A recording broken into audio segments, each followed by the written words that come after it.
Let's talk about the tortured artist and exactly what does that mean, first of all. You probably heard the term starving artist before. It's, a saying that really has a lot of legitimacy, but something that I've always found curious, the fact that art is so revered by so many people on the outside. Yet, if somebody's an artist in their family, oh no, that's a waste of time. And this isn't something new. Art has always been considered a waste of time. When I was listening to the story of Vincent van Gogh as a child, his parents did everything to keep him away from, art because they were, I believe, Protestants. And it was said that within their beliefs, pursuing things like that are a waste of time.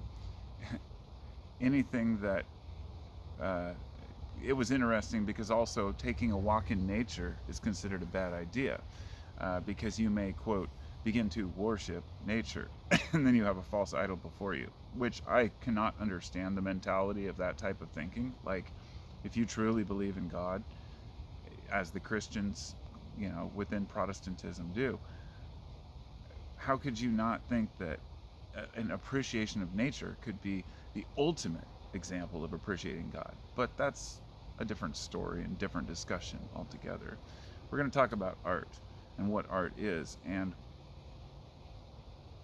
it's one of those things I've debated with people in the past about how to define art.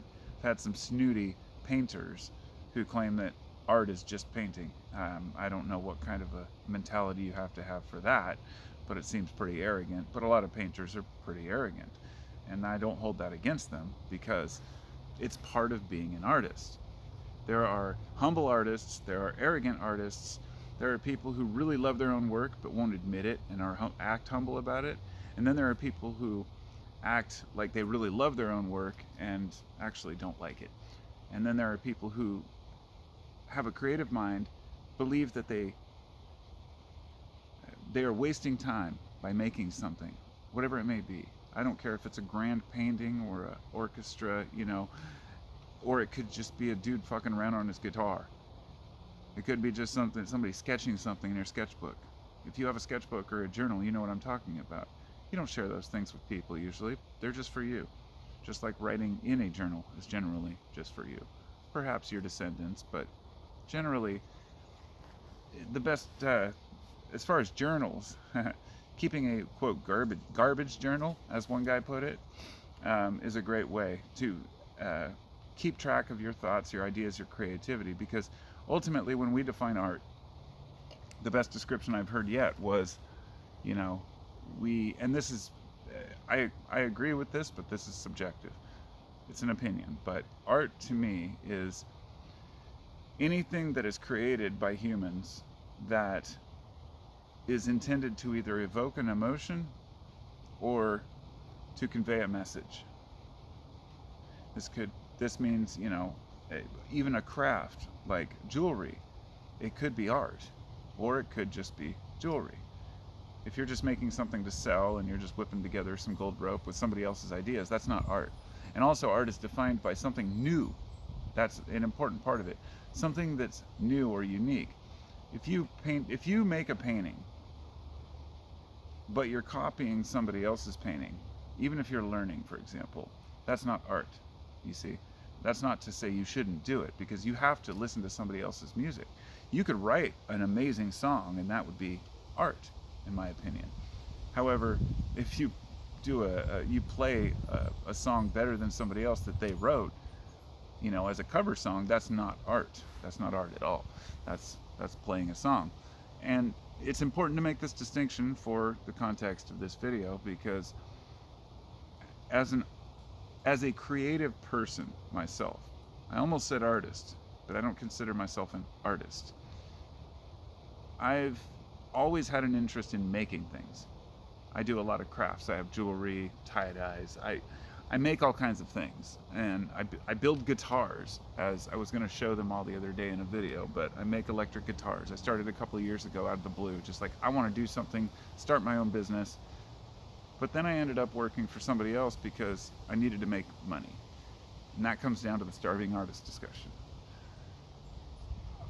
If you go into art, it's not considered something that you can make a lot of money off of. Very rarely and exceptionally do people actually make money off their art. And a great example would be being a musician. It could be being a painter, but being a musician, for example, a person who plays music loves music so much, and they want to write music so bad that they're willing to sacrifice a potential future with financial stability for something much more important, in my opinion, which is mental stability. Now, understanding this, most people who pursue music don't feel this way about themselves. They don't feel like they've done the right thing, because in their minds they think, I could have taken a job. It's like, I heard someone say, if you spend 5,000 hours learning how to play guitar, you pursue that passion, it's not going to bring you the same stability financially as somebody who decides to spend 5,000 hours learning plumbing. In fact, the plumber will 99% of the time, if not more, make more money than the musician. This is because music has a very narrow window of popularity as far as making money off of it. Even those artists that do make money, it's becoming more difficult, because music is one of those things that should be shared freely, but people should also be compensated. So in other words, if a famous rock band says things have changed, Napster ruined everything, Spotify ruined everything, now we're only making $1 million a year, I have really no sympathy. Like, if a very famous band was making a lot of money and now they're only making, even a few $100,000 a year. Like, if you're a musician and you're making a few $100,000 a year, I have no sympathy for you wishing you could make more. You're doing your passion, you're doing something you love, you're doing art, and you're getting paid fucking 10 times more than I am. I'm a carpenter, and so, I just got home from work after a long week, and I was thinking, I love what I do. It's an art form. I really don't care for doing drywall and all the crap you have to do to get to that point. I do construction. We do additions, remodels, anything, but I was hired on as a finish carpenter, because doing construction after like 10 years, I was like, I really like doing work that looks like art. I've done custom spiral staircase. I've done, one of the homeowners set me loose on like a glue lamb, which is a giant beam that was holding up the second story of the house. We blasted out the roof, put a second story on it, and on this beam, it was just a glue lamb that was about, I think it was like a 15 by 4 or 16 by 4. It was, they're engineered to standards. It's basically a bunch of, actually these were 16, yeah. Anyway, it's a bunch of 2 by 4 stacked on each other and glued together. So you can make a very long span that can hold up a second floor, and they're engineered for that. And the beam was exposed.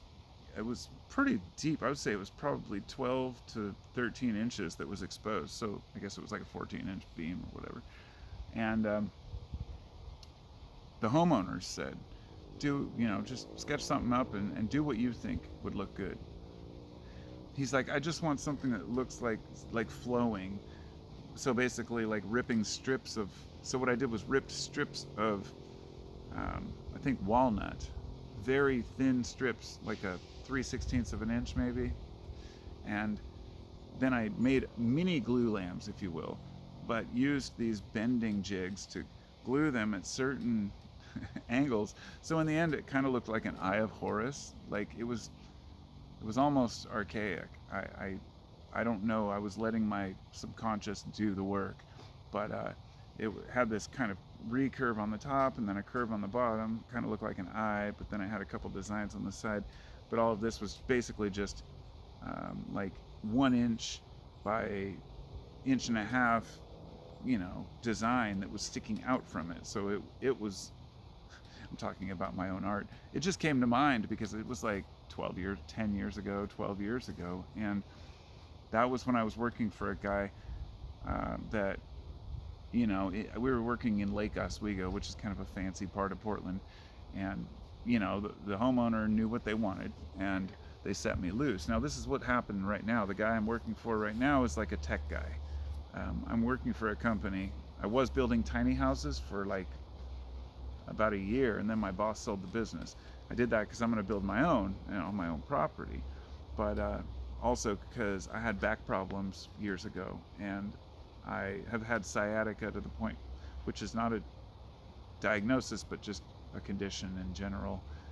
It's just means you have problem between your L4 and L5 lumbar, your spine, and there's an issue with compressing your sciatic nerve, which goes through your leg. Anybody out there is going, fuck. Anybody who's had a sciatic problem knows what I'm talking about. It made me miserable, and I had to quit my career as a carpenter.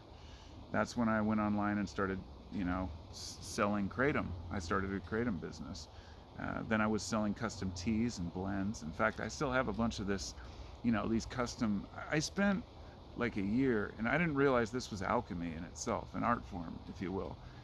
Learning different herbs and different spices, how to blend them in certain proportions. For example, you can use curcumin, but if you add pepper, it really increases the absorption rate, so you have to be careful with the dosages. And I have a whole journal of lists of recipes for like these herbal blends, and I was really excited about it. Selling online, it's doing all right. I didn't have to fuck up my back. I actually was making better money than I was as a carpenter. And then something happened. Two things, actually. Number one, the kratom quality went downhill, and I didn't feel like I could sell it and feel good about it. It was very difficult to find. I was spending too much, and all these other guys were underpricing their stuff and buying tons at a time. Number two, I had doubts about selling certain herbal blends because I don't want to harm anybody. I want to be cautious. I mean, these things were tested, and I knew every herb and mushroom, and I still have a bunch of the mushroom blends with like shiitake and reishi and chaga and cordyceps sinensis, and was buying these extracts in bulk from a good dependable vendor. But then I realized the whole industry is just full of a bunch of garbage, and but here's the thing, there was a third reason. The main reason why I quit selling kratom and stuff was because it didn't move me at all. Like, here I am buying 50 kilos of kratom, packaging it up, and then selling it as a middleman. I'm like, this is not what I envisioned for myself. I'm a creative type. I need to be doing shit that's more important. Sure, it didn't take that much time, but I didn't feel like I was really doing the right thing. My heart told me no. It told me it wasn't the right thing. I needed to move on. And that's when I started looking for another job doing the tiny houses. And then when he sold the business, I went to find a job, and the universe brought me to a perfect job, working for another fucking, a younger, long-haired, tattooed dude who just wants to do the right thing for his employees. He brought me on as, he paid more, like $10 more than I was making at my last job. And so I was like, fuck, dude, that's great. That most of the jobs pay, some of them are only like 20 to 22 bucks an hour for like experienced carpenters. And I'm just like shocked at how stupid and arrogant these people are. I'm sure they find some ignorant fools out there, but I'm not working for $20 an hour as a journeyman level carpenter. You can send me to a job to do anything in a house, pretty much. And I'll know, and that's, I'm not being arrogant here, but I've spent a long time learning and researching and working on site and on hand to learn how to build houses. And to me, I consider it an art form, but not just building houses itself, but the final details. This is what I meant about doing the finish carpentry. It can be art. Anything can be art if it's done for a certain intention or invokes a certain feeling. So now that we've clarified what art means, what do you do if you're the kind of person who feels instinctually like you want to create something amazing, but feel like society just doesn't want to pay you for it, or doesn't agree with it being valuable, or you're just scared to jump into something? I've come to the conclusion, just do it. Do not deny your deeper intuition and instinct. Please. This is something that I've spent many years pondering, because Sometimes I want to make something and create, and I feel like it's a waste of time. I didn't used to feel that way. I'd go out in the garage till midnight building random wooden boxes that I'd probably just throw away. Didn't care. It was just, it made me feel good. It was like, this is fun. This is awesome. Society got to me. Life got to me. Being a father, for example, and a husband, having to bring home the bacon. So instead of actually being more productive and making more money, I froze. And I've been doing this for several years on and off. I would freeze and go through these phases where maybe I'd just sit on the couch and watch TV most of the time that I wasn't working, or do nothing at all, or just get high, or during COVID, just drinking too much. You know, many of you who've been following me for a while probably remember some videos where I was pretty drunk on my channel. And I have made all those unlisted, or some of them are podcasts that are available on my 15-minute free thinking podcast, which I just uploaded another one this Saturday, and there's another one coming next Saturday. And I'm doing a series on my Patreon soon about ketamine.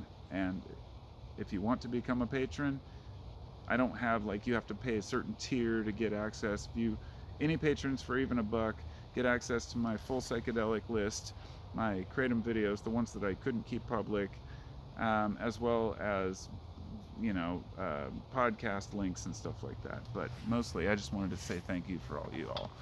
So back to being an artist, I feel very arrogant, and if I were to call myself an artist. But here's the thing, I do call myself a creative person. I'm a creative person. Am I a creative genius? Probably not. There are some people out there who, like Da Vinci, which I've just been listening to this whole podcast series about Da Vinci, and as well, you know, like Da Vinci wasn't even recognized for shit until after he was dead. Now I was listening to one about Michelangelo, and one about Vincent van Gogh, like I said, since he was a kid and he was told, you know. But he ended up going to an asylum. I believe it was on his own volition. His parents had, like, threatened to send him to one years past. I didn't hear, I haven't got to the whole end of the story, but apparently he voluntarily went, but he had a few episodes, his paints were taken away. He painted Starry Night while he was incarcerated by will in one of these psych wards.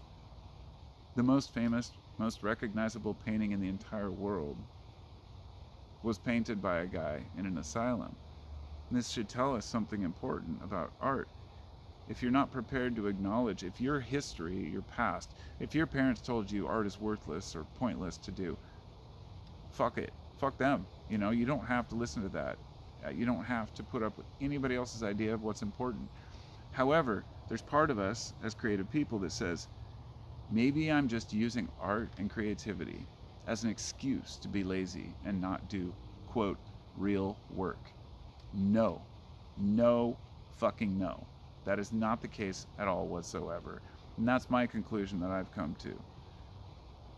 I have never been able to confirm or deny whether we are born with a blank slate, for example, or whether people become creative through their experiences in life, or maybe as a way to kind of hide from their realities. Because, like I said at the beginning, the tortured artist, that would be a person who's had life experiences that were negative that allow them to create the art. But that's not always the case. I'm a creative person and I didn't have a negative past. I'd have plenty of problems, but in comparison to some people, I had good parents that didn't beat me. I was pretty much left off the leash to do what I wanted as a Gen X kid. Wandering, riding my bikes on the fucking highway, miles down to nowhere, and hanging out till midnight with my friends at 12. You know, it was like, that allowed me to kind of expand my horizons and try to discover who I was.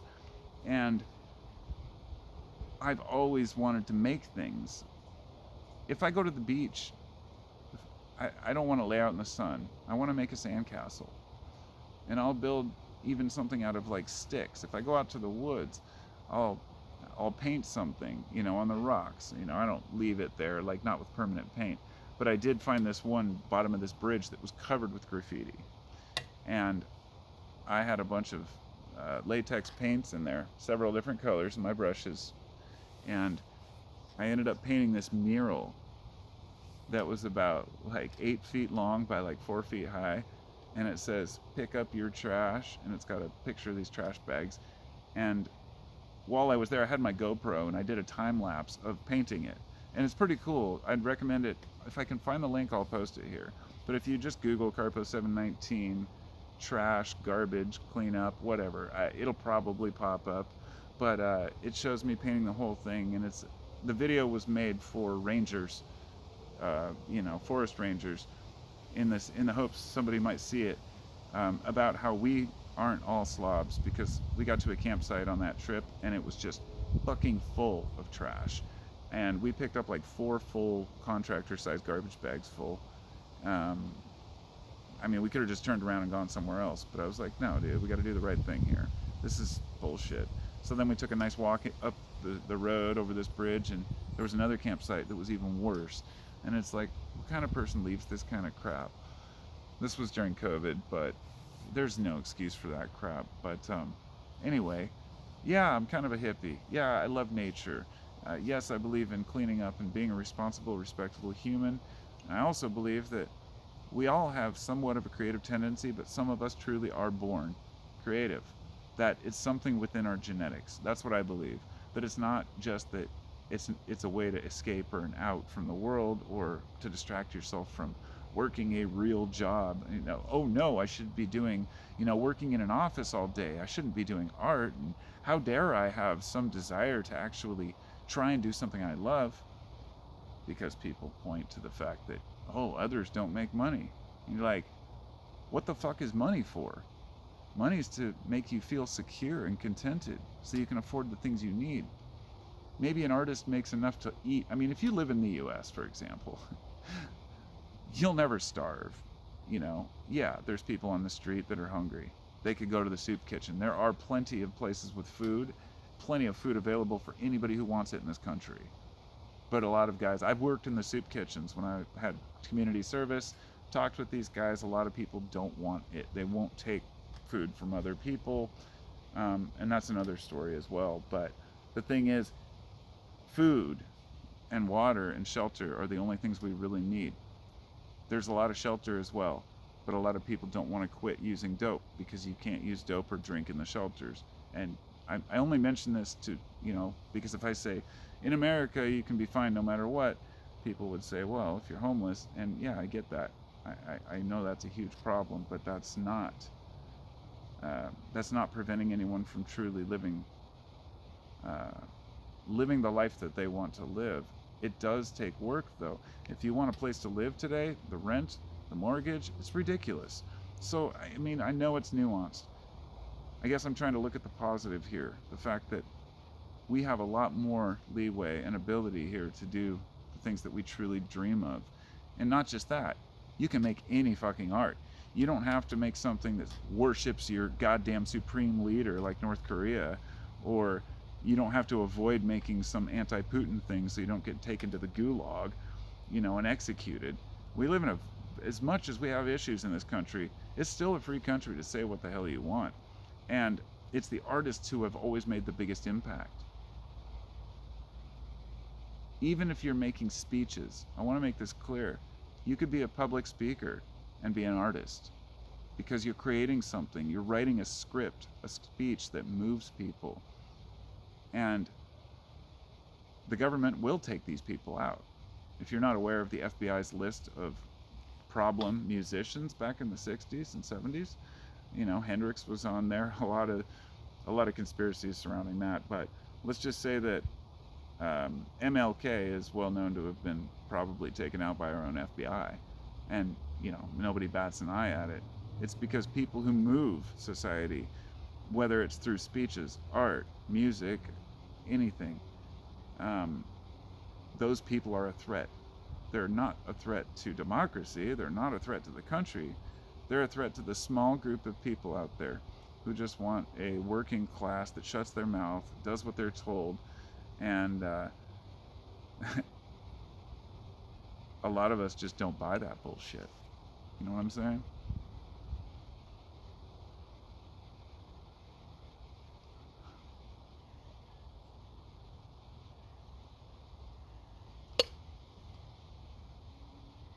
So what am I saying here?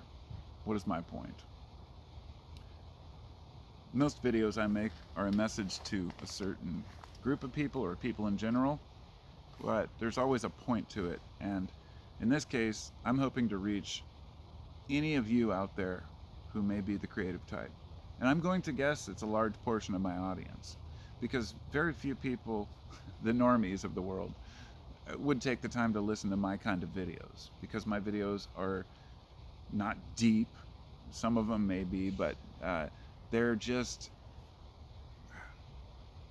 I try to be thoughtful and ponder and use philosophy, and sometimes I say things that I know people don't want to hear, and that's because I need to hear it as well.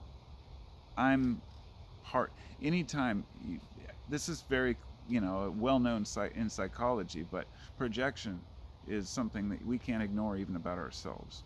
And I've learned a lot about myself and who I am. So if I make a video about a certain thing, it's usually something I need to reflect on for myself. And I've realized lately that as a creative type, I have suppressed that. I've held that back. And I've tried to eke it out from the work that I do. But ultimately, I have a ton of unfinished art projects, and it makes me feel bad. I feel guilty that I have 9 electric guitars that are all half finished, or one of them just needs some intonation work. One of them just needs a nut, because I made my own bone nuts for the, and the nut is the opposite end of the bridge. So there's, the strings go down to where you play. That's down by the bridge. The nut is the part on the top where they curve back to the nuts, or tuning pegs, if you will. Anyway, making an electric guitar was an amazing feat for me. Like, it's very difficult.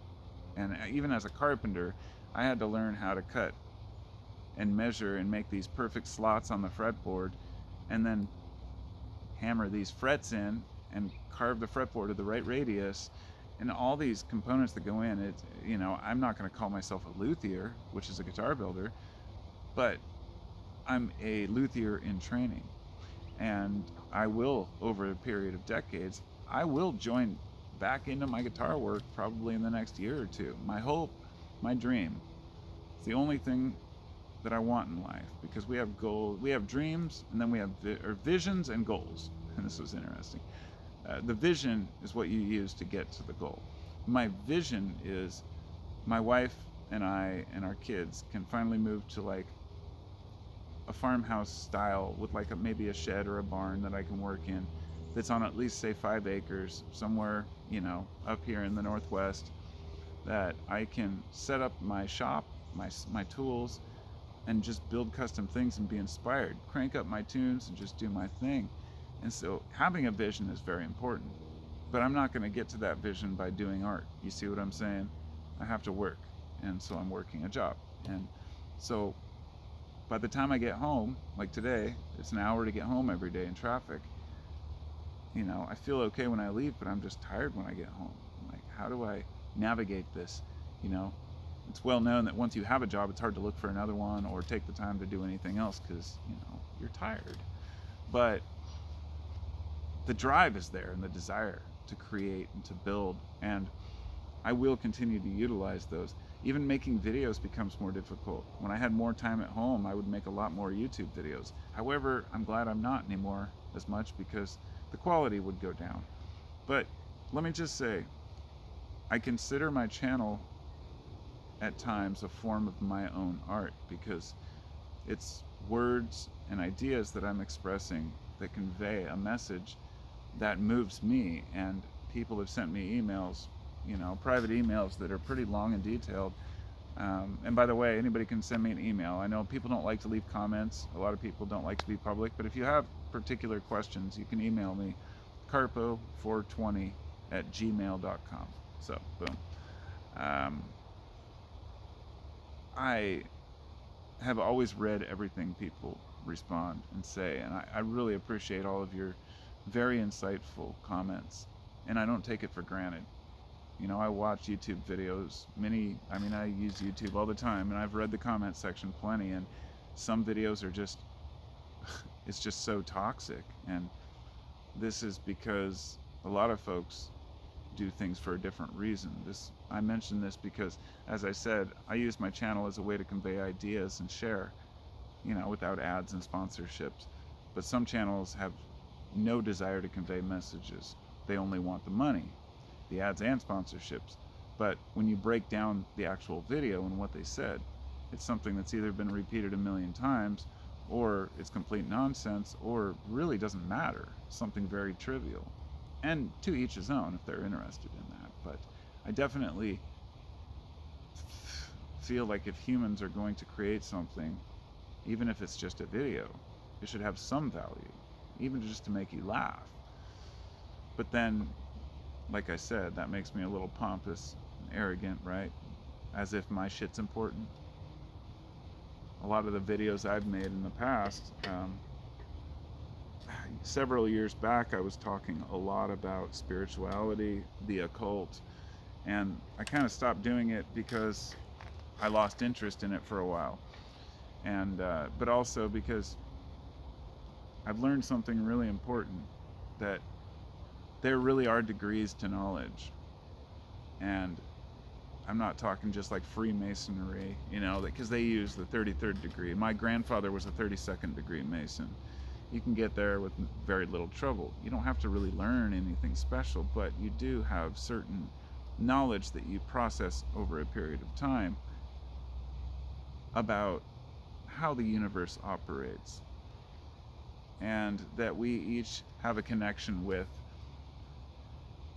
you could call it the divine creator, the grand illusion, you can call it the great spirit. It doesn't matter. God. It doesn't matter whether you're a monotheist and you believe there's one God that literally made shit in 7 days, or you're a polytheist that believes in mythology. I've had conversations with some of the Greek gods, right? And that makes a lot more sense to have a god for each aspect of life. Or you could just be a Buddhist that just believes that there was an enlightened master.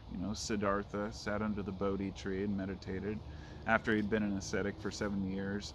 The story of Buddha, the Buddha was a Buddha, because anyone can become a Buddha. It's a kind of a title, not a person. But it's the idea that if you think long enough and sit with your thoughts, or do the opposite and sit and think about nothing, then you'll attain some sort of mastery and enlightenment about the universe. But it's generally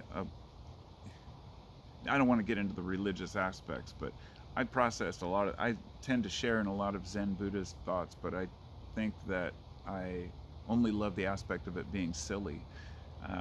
I would consider myself somebody who is more of the Hermetic philosophy type, and I've listened to and read a lot about ancient mystery schools and these thoughts about the tarot deck and all these aspects, even playing cards, coming from these, this discovery that we have a connection with nature, and if we observe nature, then we can reflect that in our lives. It's really that simple, but it's much more complicated. And what I meant by degrees is that you have to earn your way. I mentioned this in a video the other day. I said it's kind of like you can give somebody the answer to a complicated algebraic equation, any math equation you want, and they could write it down, they could even memorize it, but the next time they have to do that problem, or somebody wants to know how the work was done, they won't have an ability to do it. And it was like teach a man to fish versus give a man a fish. But ultimately, it's not just that we have to learn things. We could read a book with all the words in it, but we have to experience what those words mean. For example, in a lot of occult, books, there's a lot of discussion about, say, chimera, or, a human with an animal head, or a sun which is being eaten by a moon which is wrapped with a serpent. And, we can say, oh, the Ouroboros, oh, okay, this is that, but the more that you learn in life and the more you think, and it's not just things you can learn and read about, it's things you have to experience, you start to learn to see the archetypes and the metaphors in those symbols. You get me? It's something that comes with time. It's a wisdom thing that you cannot buy, you cannot earn, you cannot sell, you can't teach. This is why there's certain things that are ineffable or unexplainable. And I'm not going to say that I understand them, because they're way beyond me as a human, and I don't think we can ever grasp them all. But over the past 6 months or so, I've obtained, I can only describe it as like a download. And I hate that term because it's used in these kind of faux spiritual circles. It's like, oh, I got a spiritual download. It was like something clicked and all these missing pieces fell into place. That all the studies I've done over the past 20 years about occult knowledge and Hermeticism finally all made sense. And I cannot explain those things in words. It's impossible. It's already stumping me just trying to even explain where I'm coming from. But let's just put it this way. Have faith that there's something greater than you, and have faith that if you do the right thing, you'll feel better than if you fuck people over, which seems obvious, but a lot of folks don't seem to get that. But if you're not seeking wealth, but you're seeking health, which is wealth, if you're seeking wealth within spirit and within your true feelings, how do you sleep at night kind of thing, you're always going to be better in the long run, better off. I know a lot of folks have a hard time if they have an opportunity to make a lot of money, but they have to break some, human human trait to do it. I mean, we see it all the time. People justify ripping people off, selling you crap that they know doesn't work, right? Calling, even telemarketers who know they're selling a shitty product, or a guy in the corner selling you a fake gold chain. It doesn't matter who it is. It doesn't matter the outcome. It's just about, even if the person doesn't know they have knockoff merch, right? It's about doing the right thing all the time. And that's damn hard. So hard, in fact, that I can't do it, and I don't know anybody else who can either.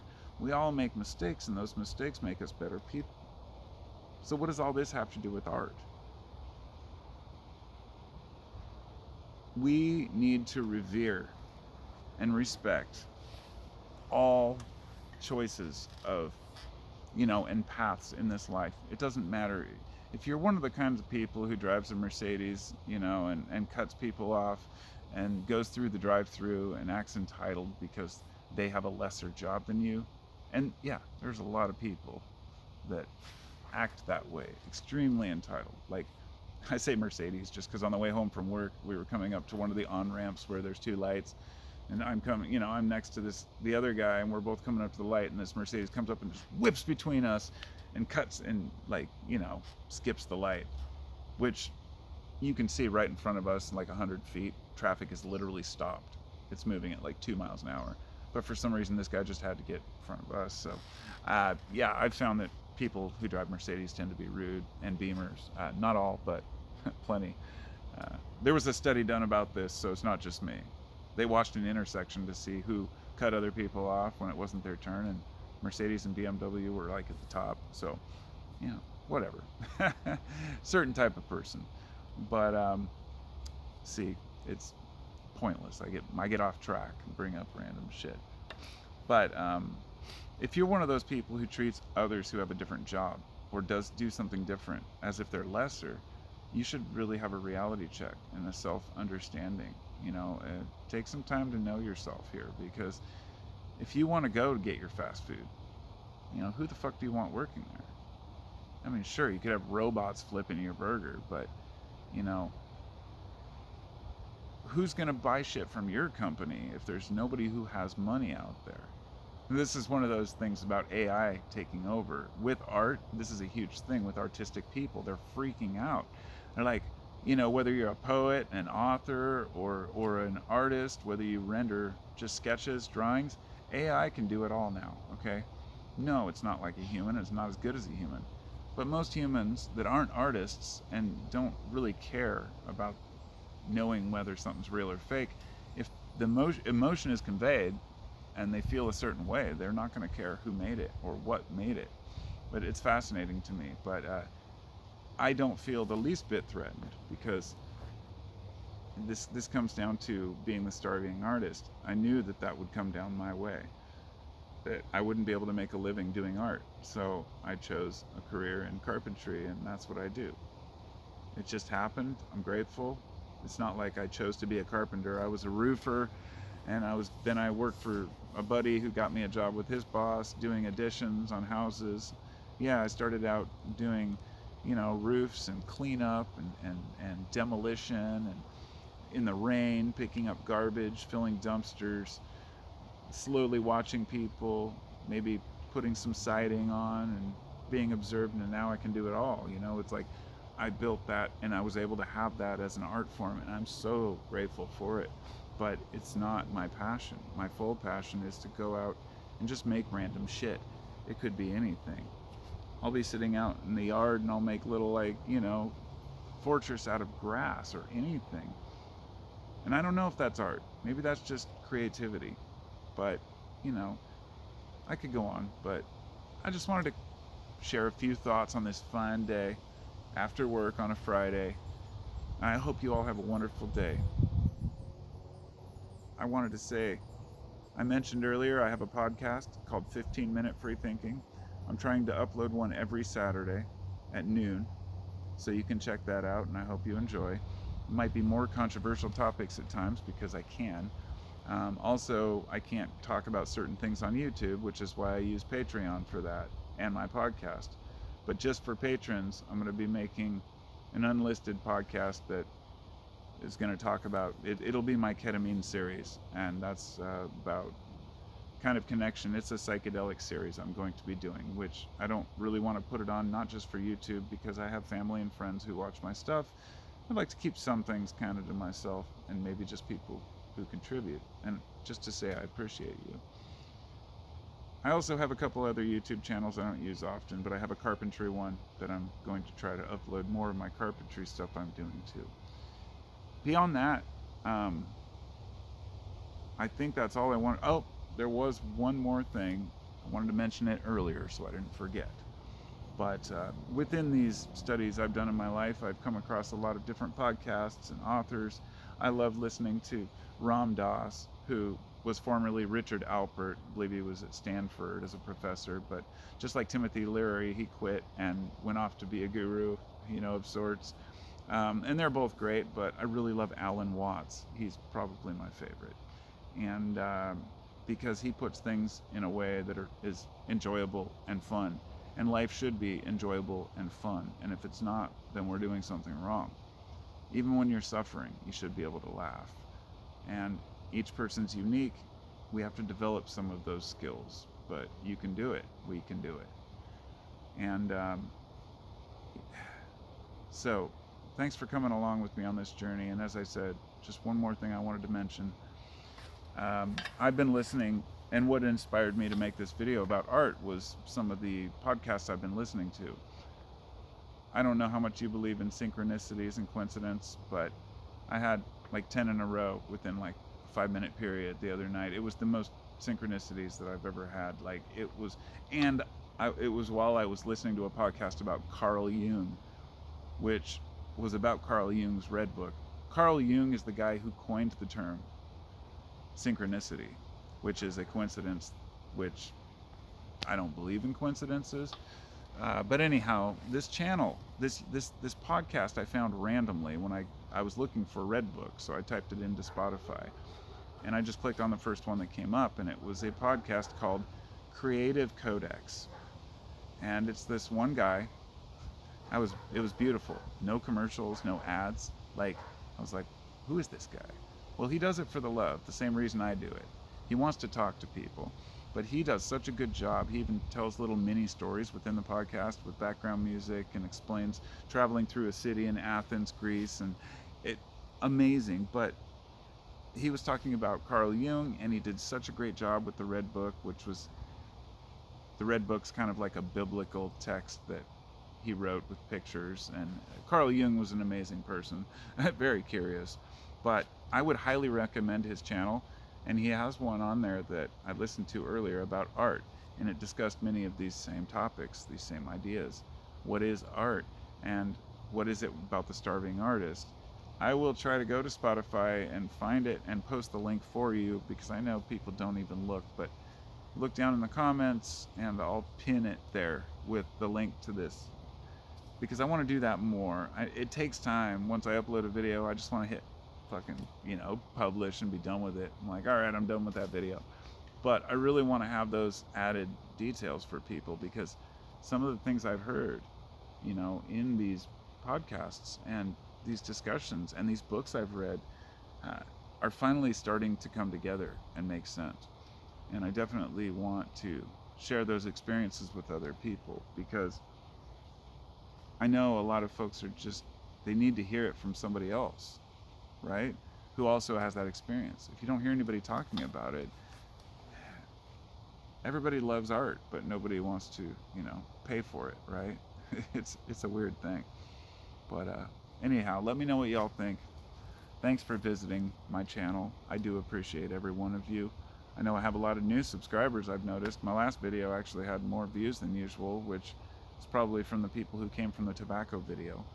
But if you have stuck around after the tobacco video, just know there will be more.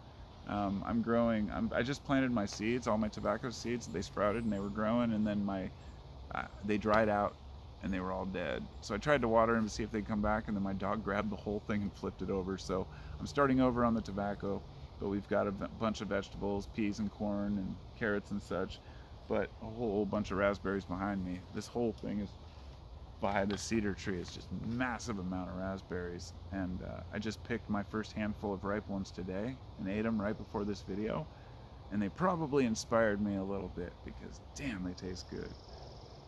So I want to, I guess, share